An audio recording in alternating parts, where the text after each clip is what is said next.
Welcome back to Watch Your Assets, where we've got your money on our minds. I'm your host, as always, Stephanie Bracken, and joining me today as a very special guest, Brandon Mullen is the owner of MPWR Aesthetics, MPWR, if I'm getting that right. That's correct. Okay, perfect. And he is the owner of a Medi-Spa here in the Pittsburgh area, and he is a wealth of knowledge. And we're going to talk about health and wealth and how those two things are related to each other. So, Brandon, welcome. Thank you for joining me today. Thank you for having me. I would love to start by hearing a little bit more about your background, how you got started, where you grew up, where you went to school, all that good stuff, and kind of what you're excited about for the future. Thank you. Yeah. So I actually grew up in the Greensburg area, went to Hempfield High School, graduated, had no intentions of being a nurse or anything in the medical field whatsoever, but kind of fell into nursing accidentally, I like to say. Actually wanted to be a cook.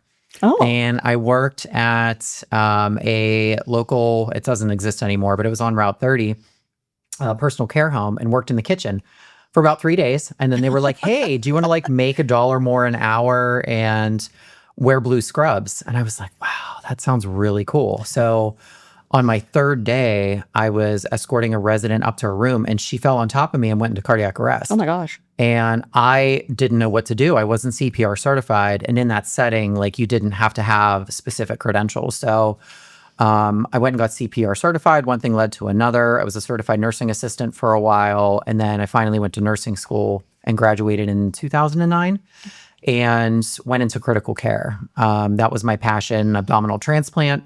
Worked at a local popular health system for a couple years.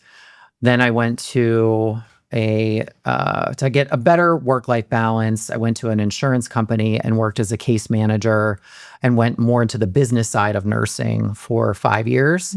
And then I took a really big leap and worked for a software company. And I was a trainer of a healthcare software, but also they saw that I could be a really good client relationship executive. So I kind of helped broker some relationship and move more onto the sales side. So I did that for 3 years until the company was sold. And at that time, it was 2021. The economy was crazy because of COVID, and an opportunity came about where I could manage my friend's practice in Virginia. So you guys know you have a location in Maryland? Or is it Virginia? It's in Virginia. In Virginia.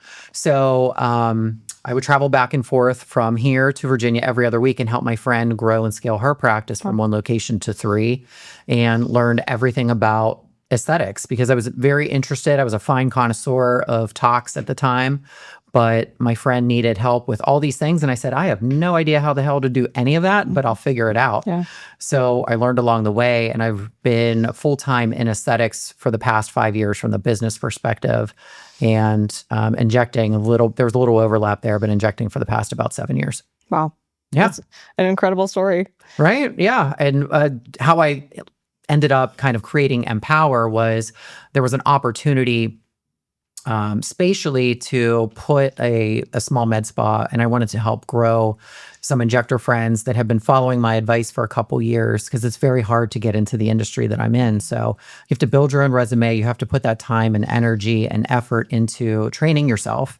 So they did that, applied via the typical route, putting in resumes, knocking on doors, and they really didn't get any traction. So I had an opportunity and learned enough, in the past couple of years to kind of make this happen. So I kind of created a brand around them. And the relationship with my good friend, we amicably split, and I didn't have to travel back and forth to Virginia anymore. So now I'm all in at Empower and, leaning into it and providing the services that, I'm still learning what people want around here. So it's been a fun ride over the past 4 months. Wow. Yeah. We just opened. So you're just getting started. Yeah. Yeah. Okay. We officially opened February 1st. Wow. So we're a newborn. We're still not even crawling yet. That's incredible. It's so funny how life takes you in different directions. We were just talking about this off camera. But I have a degree in biology, actually. Science knowledge, not nearly as much as you do, obviously, but life just takes you in different directions. Exactly. And you just have to let it sometimes. Right. I feel like we're in the era too. If you go to school for a business degree, that's not what you have. You learn a lot of life skills that you can implement into whatever you want to do, right? Yeah. I didn't know how to be a client relationship executive when I worked for a software company, but, I think I have the personality and I'm intuitive enough to figure out how to broker relationships. And it ultimately came down to customer service. And then I learned about software and the back end of it and how that all works. So, there's parts and parcels you pick up with everything that you do in life. And, I think that's just how you roll. I don't know. Yep. I feel like Absolutely. have you ever watched that Netflix series with Anna Delvey? Where she kind of No. like made her way to fame by kind of like faking that she was a German heiress. Oh, no, You I didn't never watch seen that? it. Oh my gosh, girl, you gotta binge that. It's really good. Okay, what's it called? I think it's a story. It's Anna Delvey something. I don't know. I Okay. have to figure that out. But it's just her life story. It's based off of her true life. She was on house arrest and released from jail like 6 months ago Oh my or something gosh. when the series came out, and that's kind of what kind of made her a little bit more famous now. But yeah, she kind of pretended her way to, but I mean, she embezzled a bunch of money out of people, which is not what you guys do. You help people get on a straight and narrow path, unlike her. Yes. But yeah, sorry about that tangent. No, this is great. So I do want to talk more about your practice and, what it kind of takes to be a solopreneur, if that's the word I can use Yeah, there. I'm using that too. I don't know Okay. if it's real or exists, but I don't know. solopreneur sounds just about right. Yeah. So let's talk about the monetary commitment. And because we're talking about the relationship between health and wealth, and that's kind of where I wanted to focus this is I think those two things are related. So business owners have a way different set of challenges that they have to face rather than just, a W-2 employee. So I'd love to hear more about some of your struggles, some of your victories in that sense, and maybe even the financial commitments that it takes to be a business owner, how it's affected your sleep, how it's affected your mental health, all that. Oh, okay. How much time do we have? So, I think one of the most important things to focus on, especially in Pennsylvania, and me being a registered nurse, is the legalities of it, because everybody thinks that aesthetics is a cash cow, that they can just charge this and that for their services, and it's like a get quick rich scheme, or people think that they can just do it on the side. If you do it correctly, I promise you should have a fair bit of money invested in your legal team and insurance. So the first thing I did was really understand what it took legally for me to be a part of a med spa. So in Pennsylvania, we're a CPOM state, a corporate practice of medicine. So I cannot own a med spa. So technically, I don't own MPWR Aesthetics. I own an MSO, a managed services organization that manages the aesthetic studio that my medical director owns. So that's like part one. And then when you think about that, it's like, okay, you don't really think about it till you're in it. And it's like double all of the insurance coverages, double all of the accounting costs, like all of that kind of factors in. And it's like, well, we're already jumping in. So, you have to really think about all of those costs, which I didn't really, I mean, I knew about it, but until you actually get the policies and see how much they're going to cost annually, like it's a thing. So, that was number one. And I have a great legal team, Marty Law Group. He's based out of Connecticut. I've met him at an aesthetic conference a couple years ago. I've seen his work, and he's one of those lawyers that isn't, be that as it may, and let me make this email longer so that I can charge you for it kind of guy. So that was really number one, because I really wanted to get into aesthetics, but I was going to do it 100% by the book, or else there's no point in doing it. So I wanted to do it correctly off the bat. So figuring that out, financially, fortunately, I have brokered a lot of relationships in this industry that made it possible for me to self-finance. I will admit, I have not always been the most financially savvy. I was the recipient of a credit card at a very young age. I was like 16. Don't even ask me how I got this credit card, but I was very irresponsible up until the age of 20, and I actually filed for bankruptcy. Oh my gosh. Back in the days when it was easy and they just wrote it off and you had no repercussions. So since then, I spent the better part of my 20s rebuilding my credit, and I have been responsible ever since. So now I kind of play the credit card roulette game, and I've had a consulting company that I have had for the past 5 years, and kind of had enough knowledge and credit history to get some 0% financing. So basically, I am leveraged with Chase for a lot of my expenses. And I am just trying to buy everything that I need smartly, as far as all the product and inventory that I carry. I've made relationships with my part-time injectors that make it financially feasible. I am very good friends with Dr. Josh Perry, who owns Modern Dental Associates in Greensburg. So he has been very fair with my leased space that I have. My medical director has been very generous with the amount that we agreed on for his medical director fees as being part of the med spa. So there's all of those pieces that I just mentioned that you have to really factor into how much this is going to cost. So in my mind, I was like, okay, I have a brand. I have an idea. I think I know what the people of Greensburg and surrounding areas want as far as aesthetics. So let me see if I can just bankroll this myself, because I didn't really want a partner. I could have went that route. I could have taken an SBA, but all of those come with various fees. So, I'm like, I have a year to kind of figure this out with deferred, 0% interest, and we'll see how this goes. Yeah. And if it didn't work, then it's just going to be a really expensive day at the casino in my mind. But I think we're on a good trajectory that we're not going to have to worry about that last scenario. Yeah. It sounds like you're on a really great path. Did I call you the owner whenever I introduced you? That's owner, founder. I might have It's okay. to. No, I think you did good. I could redo the intro. If No, we need to. you're fine. Okay. No. I don't want to get anybody in legal trouble. No. All good. Yeah. So what about have you noticed a difference in your quality of life ever since you started your business versus working a, traditional quote unquote job? So good or bad? I mean, personally, I'm an Aries and I'm very type A. So I'm always going to be insane no matter what I do. I think since the age of 16, I've had 2 jobs at all times. So I don't like to sit still. So my quality of life is honestly the same. Commuting for the better part of 5 years back and forth to Virginia was really taxing. And I didn't really realize how taxing that was until I got out of it. But I definitely have a little bit better of a work-life balance. At least I'm home every night. That time may vary, but it's really allowed me the opportunity to integrate myself more into the community. I have 3 different networking groups that I'm in, maybe 4 after today, because we have a chamber event at the country club tonight. I hope you guys are coming too. I think we are. Yeah. Awesome. So yeah, you haven't seen the last of me.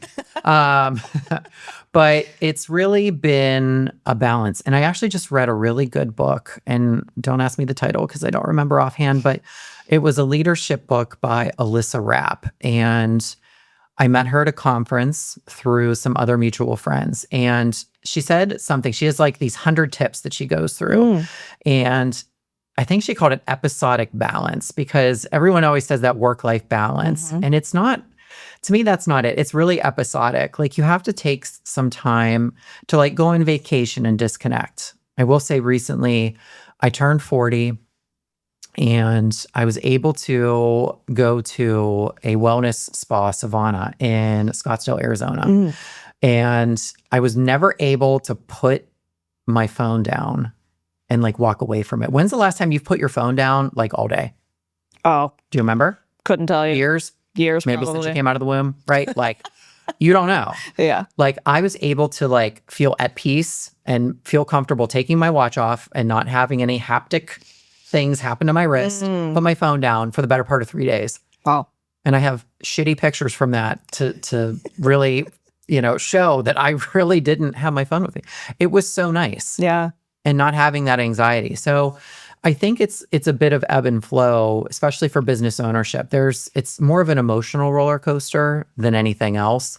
Some weeks are great. Some weeks are not that great. When we opened, one of the challenges was we had a really bad flu season here, I think, between an upper respiratory thing and a GI thing. Like, I had people like book and cancel. And obviously you can't penalize people for that. But I feel like it's more of an emotional ebb and flow, because some weeks it's, there's not that many patients and, the top line doesn't look so good. And then some weeks you're like, yay, this is going great. And then the next week, it's very bipolar sometimes, but it's early stages. And I'm just kind of in that mindset where everything happens for a reason. So I'm trying to calm my inner Aries and, go with the flow. Yeah. Have you read The Entrepreneur Roller Coaster by Darren Hardy? No. but I need to. I mean, it's describing exactly what you're talking about, that it's business ownership is literally a roller coaster, and it's how you deal with the ups and downs, and to make it a little more even keel over time, and deal with the, you're holding on for the ride, basically. Absolutely. And I think that, when I have a little bit more financial security and I pay down some of those debts, then I will start. And it is getting better. Like every week it's a little bit better, but it's like personal goals that I have too. Absolutely. So, it's just going to take time. Yeah, 100%. Well, let's talk about health and wealth, right? Yeah. That's what we're here to talk about. Absolutely. So, do you think that there's a cost to being healthy versus a cost to being unhealthy? And what might you be able to tell us about that? Absolutely. I think that, being a busy on the go person, I just got done doing this like 30-day detox. So like being healthy is a commitment and a mindset. Yeah. I feel like you have to want it. You can't wish it for somebody else. Yeah. So for me, I thoroughly enjoy Pilates and I build that into my schedule. And I'm trying to build my business around my personal schedule because I don't want to be a slave to Empower.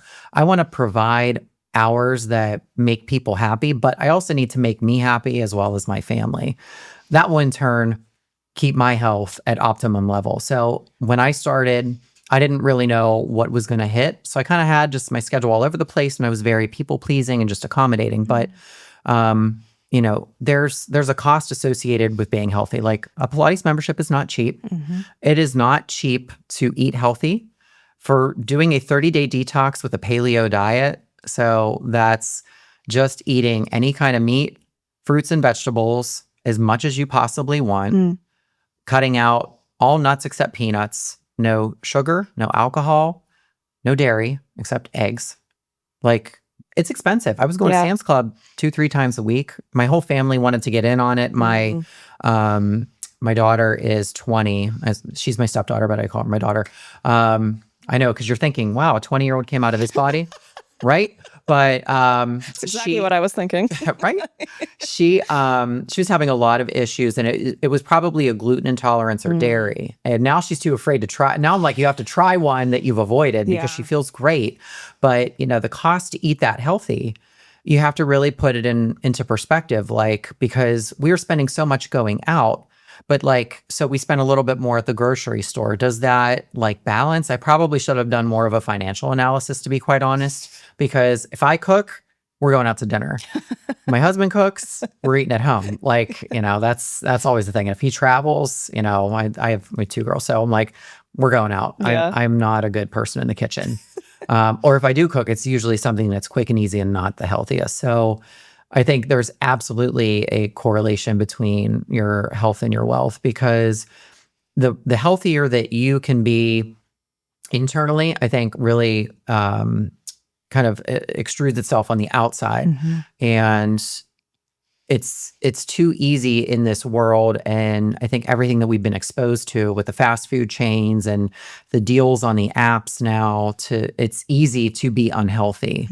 And that's just the stigma that's been kind of placed on us as Americans. You travel abroad in Europe and everywhere, it's all fresh.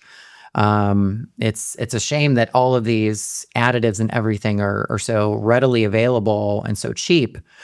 And it's just so ingrained in our culture. Yeah, it really is. And I think it's, like you said, I think it comes down to your habits. And sometimes you got to change your habits. And that can be really, really uncomfortable sometimes.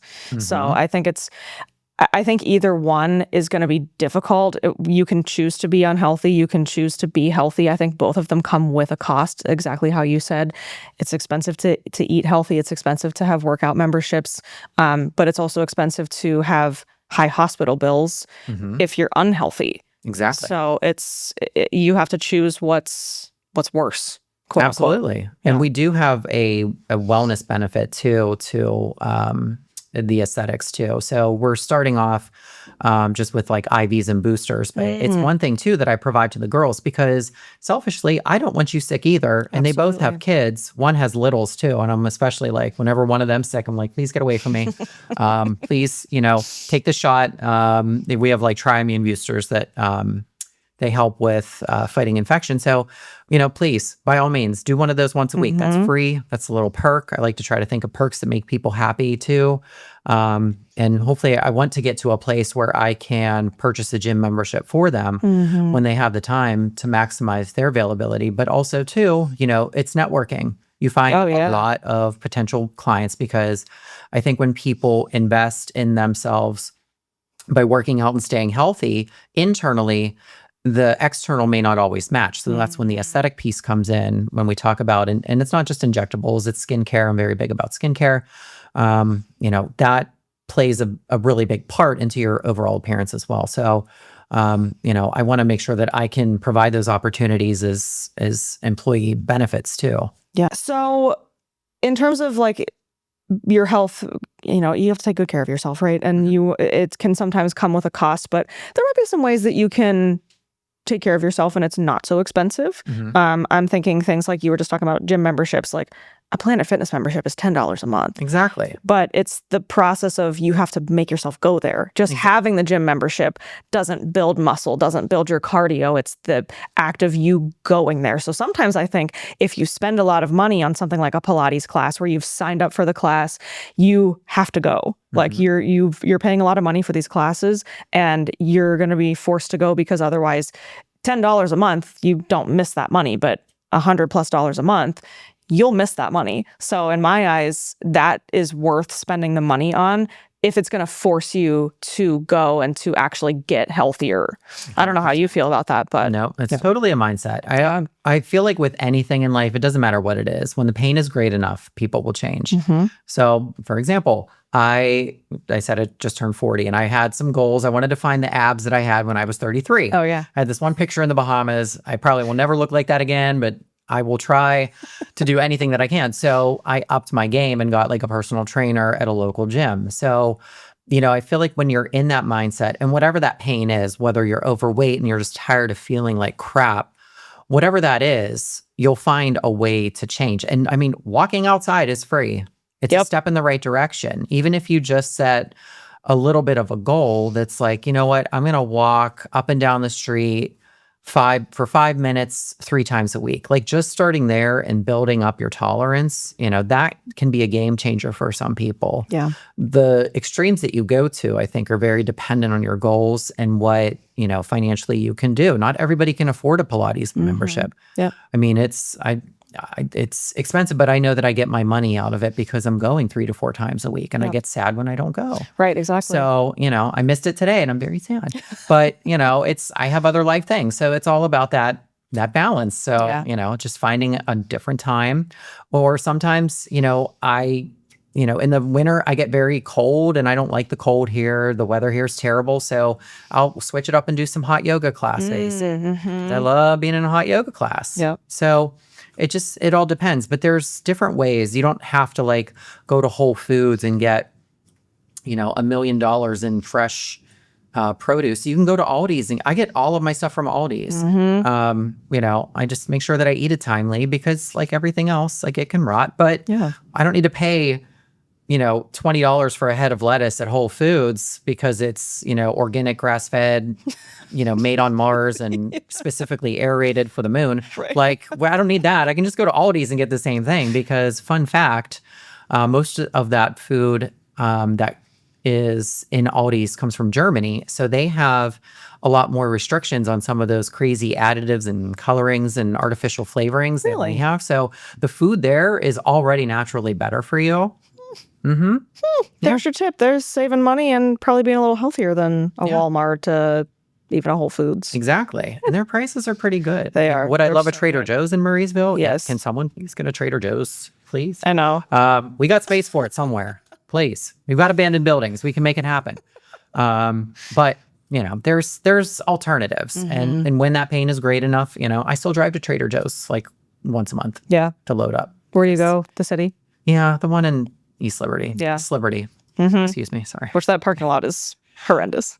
There is no Trader Joe's that I feel like they get a bunch of 12th graders that don't know what they're doing when they strategically plan a Trader Joe's parking lot. They're like, let's make that space 3 inches smaller and really hard to navigate. And they're like, Right. yes, that's the design we're going with. It's terrible. Yeah. I think sometimes people too, like back to the habits thing, I think a lot of times, and I don't know if this is like an older generation thing or what, but I feel like a lot of people want like a pill you can take that just solves all their problems. Oh, yeah. And that's just not how it works. You have to be disciplined. And I can attest to this. Like if you don't have a goal, like if I'm training for, I don't know, let's just say a marathon, for example, like I know that marathon is coming and I know I signed up for it. I have to be prepared for that. But if I'm just working out to be healthy, that to me sometimes is harder to do and to stay on track because I'm just doing it for my health. And that to me is not a goal. Like it is, but it's not something that's like tangible to me. So I think sometimes people want a pill that would be a quick fix because it's way easier to do that than it is to change your habits, to eat in every night, to go to the grocery store and pick out healthy foods and, work out a couple times a week or even just take walks. Like it's so easy to fall into that sedentary lifestyle that all of us are so accustomed to in this country. Exactly. Yeah.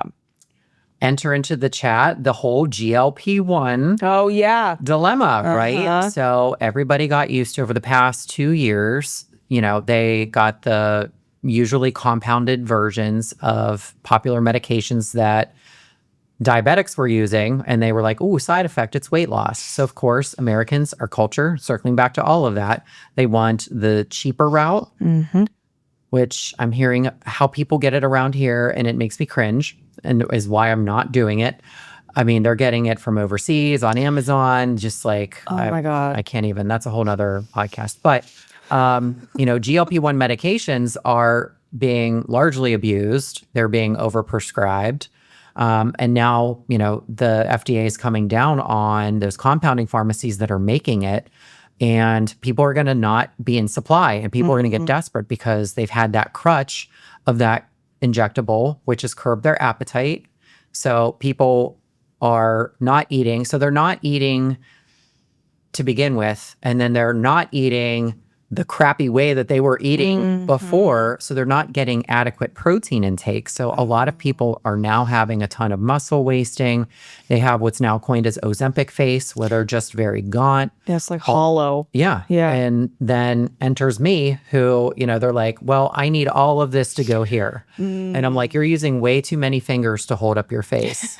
So usually like two, we might be able to do something with injectables. When you start getting 3 and 4, we got the skin laxity issue that you probably need a surgeon for. So, we're just in that quick action era where people just don't want to put in that effort of naturally losing weight, relying on the GLP-1s. Now, I will say there's other studies out there that help with like familial cholesterol and there's other health benefits. I won't poo-poo on that. But I mean, there's a lot of people that, I'd heard yesterday someone they had extra Wegovy and they sold it to me for cheap. And I'm like, oh no, just nodding my head, but I'm like internally like just cringing. Hello, police. And I'm like, oh, this is terrible. And people are just like self-diagnosing and self-dosing.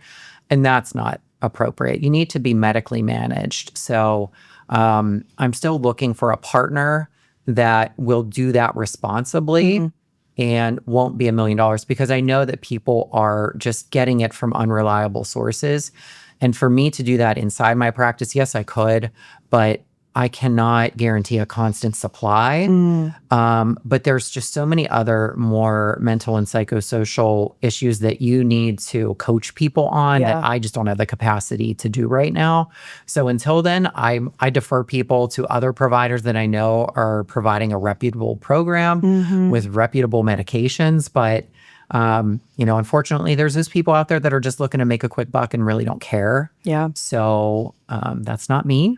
I will not take your money. I'm very honest, but it's just about finding that kind of balance where, if you're relying on something like a GLP medication to help you get healthier in a genuine, honest way and not just looking to lose weight and see what happens and just rolling the dice. Like, this is going to be great in 6 months when I'm super skinny and, the bathing suit season's here.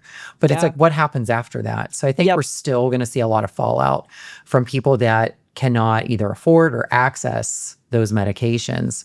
So, it's unfortunate, but it's something that we're probably just going to have to manage going forward. Yeah. And again, I think that also comes back to your habits, because the GLP-1 suppressed your appetite, but you never probably changed your eating habits. You might be eating less. Right. But if you can't afford, the shots anymore, and you're back to your old habits and you never changed them, I mean, you're totally right. I can see people just like bouncing right back to where they were before they started.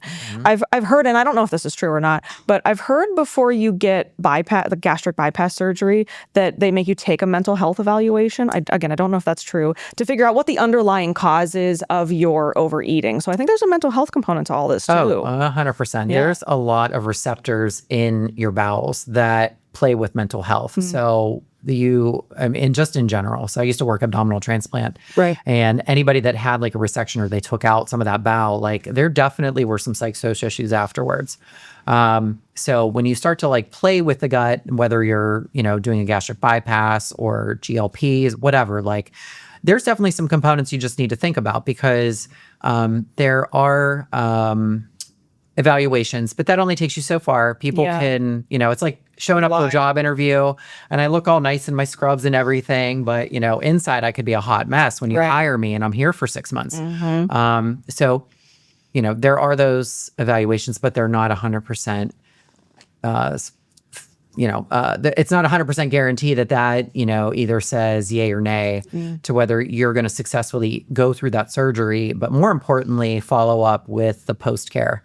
I have a family member that had a gastric bypass and did not follow up and got exactly back to where she was. So, it's unfortunate, but, it's more of your, in my opinion, it's your personal drive that makes changes, even with your health, your finances, everything. Yeah, absolutely.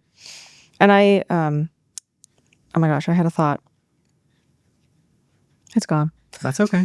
Oh, I was going to say about like if you have sort of like a food addiction, that maybe if you can't eat as much anymore, maybe you transferred that addiction to something else. Maybe you start shopping more to fill the void in your life of that food was filling before. And now that you don't get that same satisfaction from food, maybe it's that, maybe it's gambling, maybe it's alcohol. So I think there's some long-term consequences potentially to, again, not changing your habits. If you can figure out the root cause and you can change your habits and live a healthy lifestyle regardless of, those outside things that you might do to get you there a little faster, I think that that's going to go a long way. Absolutely. Yeah. I 100% agree. Yeah. I'm trying to think about what else we can chat about. So when you were in the medical field, did you notice an impact on your access to healthcare and how that affects your quality of life? Absolutely. I think that, everybody kind of equates health benefits with having a job that provides them. And even being a business owner myself, like I'm, my own 1099 employee. So navigating that healthcare market was definitely something that I was not used to. So I think that there's like a fear of lack of knowledge and just a fear of trying to navigate the healthcare system without insurance that can be an impediment to people accessing care.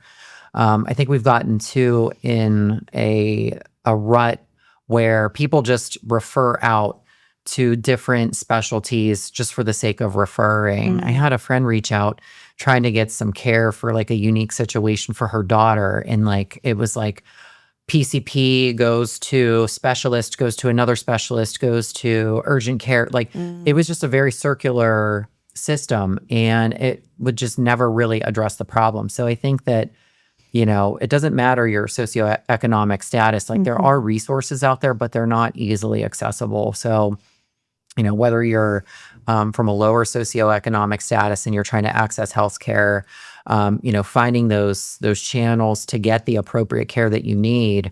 But also, like when you're in a pickle or you have a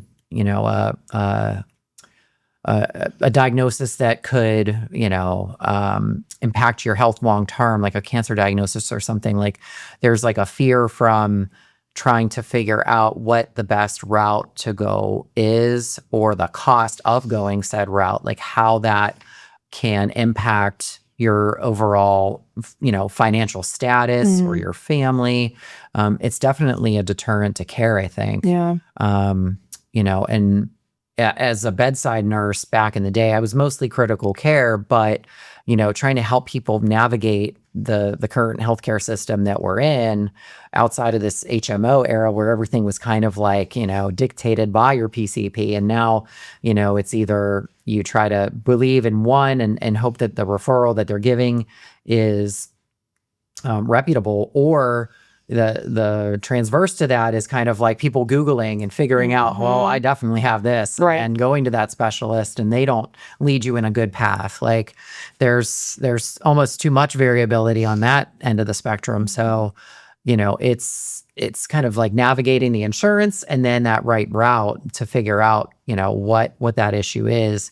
And then, people Googling and trying to self-diagnose, that's a whole nother can of worms. Dr. Google, Chat GPT. Oh yeah, is people becoming come in all the doctor. time and they tell me I need 20 units of this, that, and right here, and I'm, oh, do you? Okay, well, Do it that's great. yourself. I'm glad that you can go to your cardiologist and guide your stent placement. So, that's good for you. But I know a little bit of a bit about a little bit about a lot of things. So I'll give you my 2 cents. But Yeah. yeah. And my understanding too, whenever you go to a bunch of specialists, if you have some kind of chronic condition, is I don't know that all the specialists communicate with each other. Like, I don't think there is a holistic approach to somebody's health if they have multiple things going on, where they go and see a GI that sends them to a cardiologist, that sends them to an endocrinologist. And I don't know that those things are necessarily always working together. So everything feels very segregated into that particular specialty without taking into account the other areas of medicine. And I mean, you might be restricted on what you can practice if you're in that specialty. So I don't know that I can speak to that necessarily, but that's what it seems like anyways. No, you're 100% right. So like with the big health systems in our area, like if you see multiple doctors outside of that health system, their electronic medical record systems do not communicate to each other. So you have to go through like a long process and validate HIPAA and get your records and either get them printed or digital and then take them to another provider. So they don't make it easy. I wish we could be in a world, and I think we'll get there eventually, where like everything is shared amongst each other. Yeah. But that makes it very hard, and it makes it easy for people to kind of shop around, and if they don't like the answer they're getting from one, they'll go to another. So it doesn't make like a really good multidisciplinary team effort if they're managing one patient outside of a different health system. So that's a bit of a challenge. But also too, some providers don't play well in the sandbox with others. So, they might not want you to go see another provider. And that's, we should always do right by a patient, but some don't always subscribe to that program. So it's unfortunate, but, and hopefully it doesn't happen as much as it has in the past, but that's a thing too. So, you really have to be your own advocate in any healthcare segment, whether you're just going to your regular PCP, make sure that you get those screenings. And sadly, you do kind of have to learn about those things on Google. Like I just contradicted myself with, finding stuff out on Google, but, sometimes you don't find stuff out unless you ask. Like if you know your own body, like you should know if something's wrong, if something doesn't feel right, and you're not being heard, you really do have to advocate for yourself to get the appropriate testing and finding out about what that testing is. So, you may have to switch providers to get those answers, but, more times than not in these days, you really have to be your own best advocate. Absolutely. And I think exactly what you said, listening to your body is key. And if you think something is wrong and you shouldn't delay care. My mom's friend, he ignored the signs of colon cancer. And it very quickly went downhill, just knew something was wrong, but just didn't want to go see somebody and is now on hospice, unfortunately. So I think that listening to your body, like you said, is so, so crucial, and being an advocate for yourself. Absolutely. Yes. Yeah. Yeah. It's sad because, and there's that fear, right? When the fear is great enough, people will change, but some people just never get out of that fear cycle. I've had many family members too, that, wouldn't seek benefits that they were entitled to just out of like pride and fear, and, a little bit of paranoia about, some things. So those driving factors can keep someone sedentary and isolated for so long. And unfortunately, sometimes that's the case. Yeah. But hopefully it doesn't get there. Yes, I love that. Okay. Well, speaking of health and wealth, we have an event coming up on June 4th at Brandon's business. It's a health and wealth event, which yours truly will be speaking at. We'll be talking more about this topic and the relation between health and wealth. So if you are in the Pittsburgh area and you want to drop by, Brandon, where can they find you? Absolutely. So MPWR Aesthetics and Wellness is located at 1040 Town Square Drive in Greensburg. They can call your office to RSVP because you guys are handling that like a champ. So really excited about that. But we have a very nice, spacious lobby so that we can accommodate a lot of people that can sit. We're going to have some hors d'oeuvres and some bevs. We're going to talk about financial health, and we're going to talk about your wealth as well. So at the event, we are going to talk about not only your health and aesthetic injectables and some trending topics, but we're going to talk about your financial wealth as well. So the health and wealth of yourself and your pocketbook, and your future goals, aesthetic and financial. So we're looking forward to that. It's going to be Wednesday the 4th from 5 to 7 p.m. So you do need to RSVP, because if you don't, then I can't feed you. So we need to figure that out. But really excited for this event and for you guys to get an official tour of the space and see all of the stuff that we have to offer as well. Yeah, really looking forward to the event. Thank you so much for hosting. Thank you so much for being a guest on today's podcast. Absolutely. If you want to RSVP for that event, again, you can give our office a call at 724-733-4334. And Brandon, if they want more information about you and your business outside of this event, where can they find you? Absolutely. So you can find me on Instagram. I am at @the_aesthetic consultant, or MPWR's is at MPWR Aesthetics. And the website is the same, MPWRaesthetics.com. Thank you so much for tuning into this episode. If you enjoy this content, give us a like, give us a follow on all social media platforms. It is Watch Your Assets, and we will see you on the next one.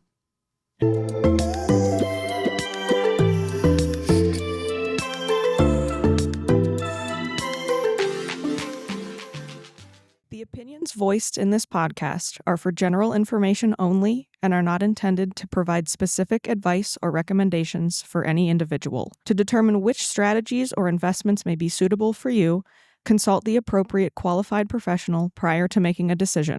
Securities and advisory services offered through LPL Financial, a registered investment advisor, member FINRA/SIPC.